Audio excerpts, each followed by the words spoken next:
Connor was crossed. Why should Diesel have a new shape? He grumbled. A shape good enough for me is good enough for him.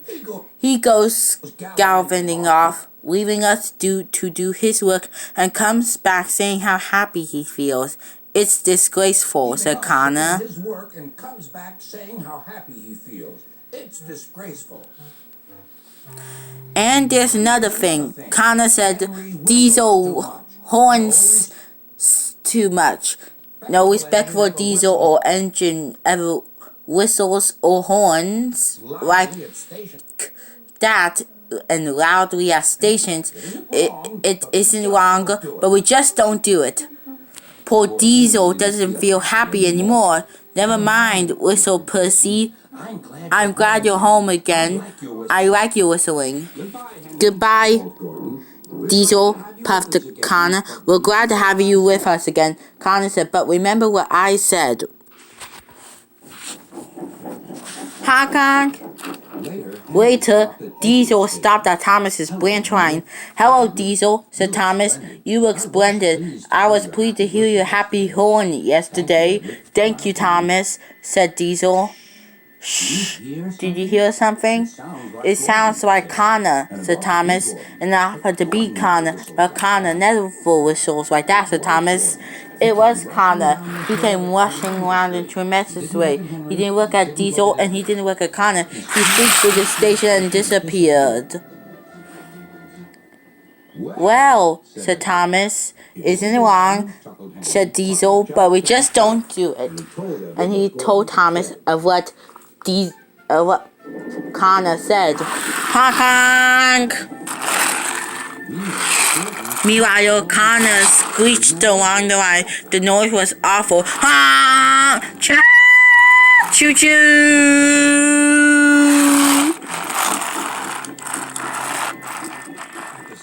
At the station, everyone covered their ears.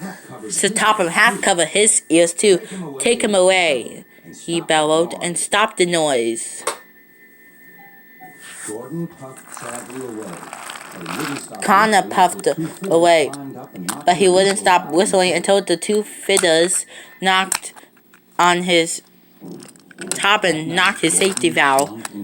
Last night, Connor swung into the shed. He was glad and empty. Thomas said, hi. Diesel said, it isn't wrong, said Diesel. Diesel said, but we just don't do it. No one mentioned horns or whistles. Next morning, Diesel was enjoying himself. No, I feel so well. I feel so well. He said, trickety truck, said him. Then he saw the boy. Hello, he whistled. Oh, he called.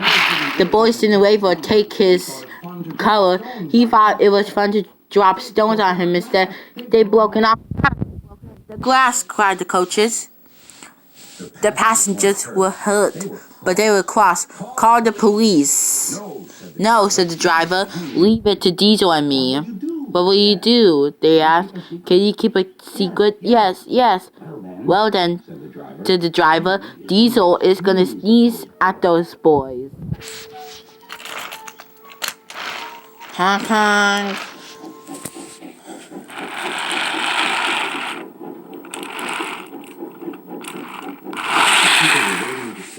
A lot of people were sitting at the station before the bridge. They want to see what might happen. Diesel has plenty of action. The driver, please keep all windows shut until we pass the door. Diesel has decided that as we go onto a fellow, Diesel felt more stuffed up than excited. Soon he could see the boys, and they all dropped stones. Are you ready, Diesel? Said the driver. Sneeze hot when I tell you. Now, he said, achoo!